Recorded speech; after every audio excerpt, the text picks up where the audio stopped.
Hello, we're at day 3 of the 2025 Air, Space, and Cyber Conference. I'm Tobias Nagley, Editor-in-Chief at Air and Space Forces magazine. I'm with General Kevin Chilton, Explorer Chair at the Mitchell Institute for Aerospace Studies. And I wanted to talk today about Chief Saltzman, Chief Space Operations, Saltzman's speech yesterday, in which he kind of laid out a rationale for accelerating development and iterating on the fly. And I'd like kind of your perspective on what he's talking about. Yeah, thanks, Tobias. Good to be with you. Thank you. I thought it was a tremendous speech. And some of my roots go back to test and acquisition.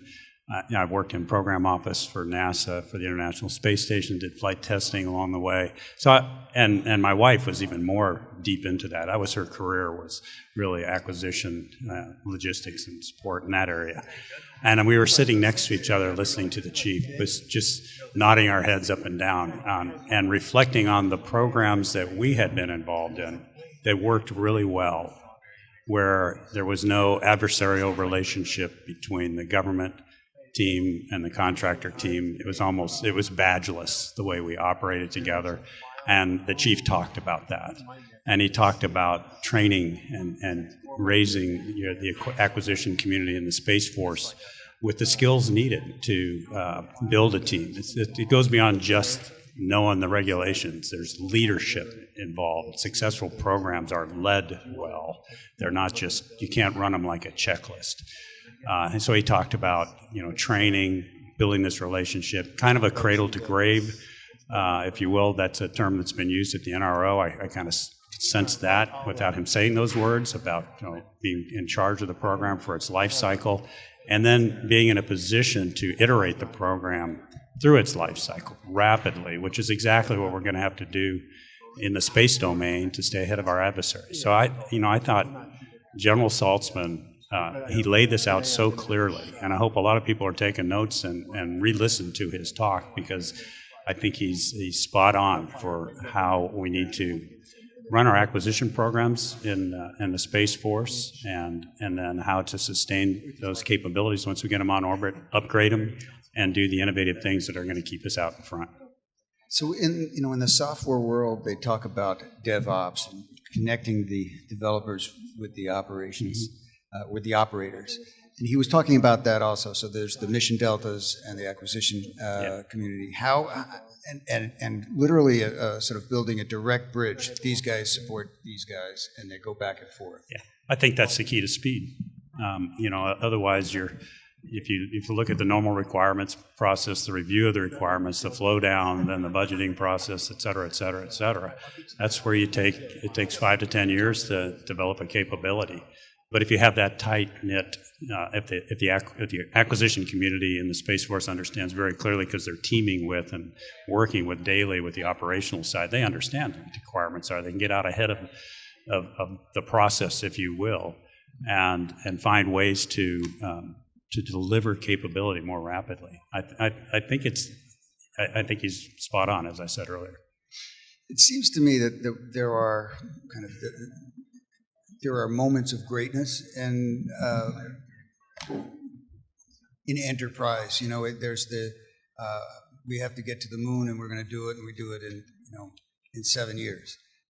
And there's we have to beat the Soviets, and we develop a stealth, or we have GPS or whatever new capability. There has to be this sort of sense of urgency. Right. And there's been a lot of talk in the last couple of years about the sense of urgency, the threat, what China is trying to do. But there's also kind of, you have to build trust across these different communities. And I think a lot of people in industry have felt burned by the Defense Department over time. Well, we could dive down into a lot of different issues along the way.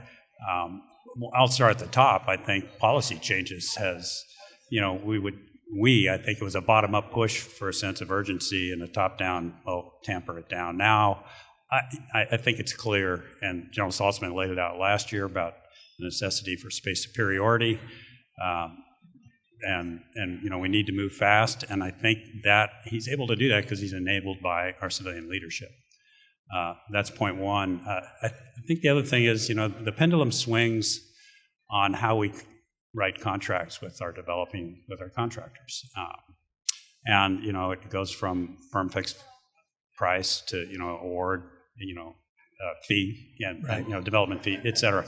But on the one side, if you go purely firm fixed price, man, that puts so much pressure on the contractor, and you're going to have contractors not bid, and you're going to have innovation not happen. You're going to have caution. I mean, what you're really trying to do is balance risk. You are, and so there's time for firm fixed price. But it's not every time. If you're developing something new that's never been done before, if you're going to the moon, you don't do firm fixed price contracts, right.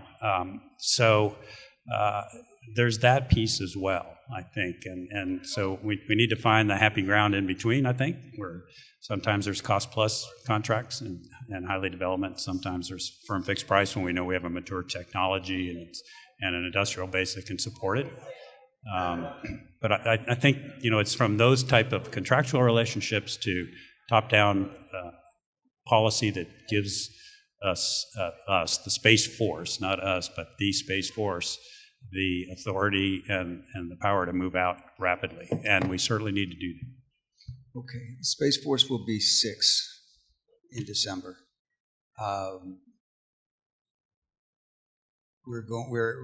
It's not necessarily, it's not a round number, but it's the second half of that first decade. It is, I think, kind of a critical period of maturity. What has to happen, do you think, in the next 4 to 5 years to solidify the Space Force as a full-fledged military service? Well, they are already. So, I mean, they're a military service without doubt, and they were the day that General Raymond got handed the flag. By the way, I loved his panel yesterday with DT and J. When you think, you say 6 years, but you listen to them yesterday talking about the establishment and where they were with a handful of people and how they went about standing up the Space Force and U.S. Space Command. And then you look at where we are today. It's amazing how far they've come in 6 years. But there's so much more they need to be able to do, and it's not because they don't know what needs to be done. I think there's a resourcing issue here. I think they need more people. They need to grow the people at the touch level of the mission sets where they're actually going to be operating and fighting systems in space. And I think there's going to take more funding to take a lot of things that have been in development for a while and get them in the field.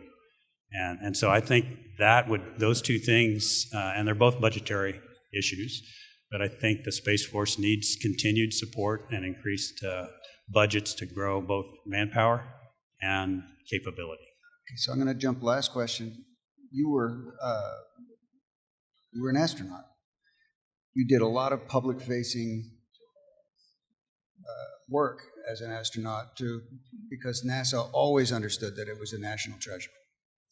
Yeah, part of our mission was to go out and tell the NASA story. Yeah. What could the Space Force do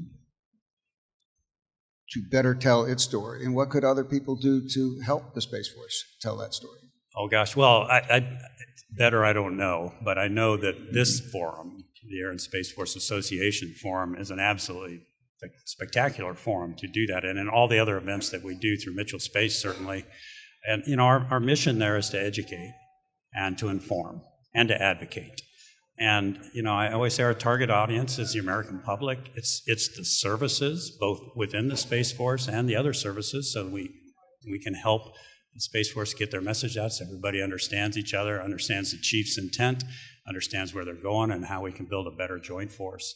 It's the American population who, everybody I know is still confused between the U.S. Space Force and U.S. Space Command. Right. And so we're still trying to explain structure, and maybe that's not as important as I might think just because I'm too close to it, but it's a great opportunity to educate. And I think to educate our folks in the legislative body on Capitol Hill, it's so important to have their support. We're not going to get the necessary increases in manpower and capability if they don't understand the problems and if they don't understand the solutions that are being proposed.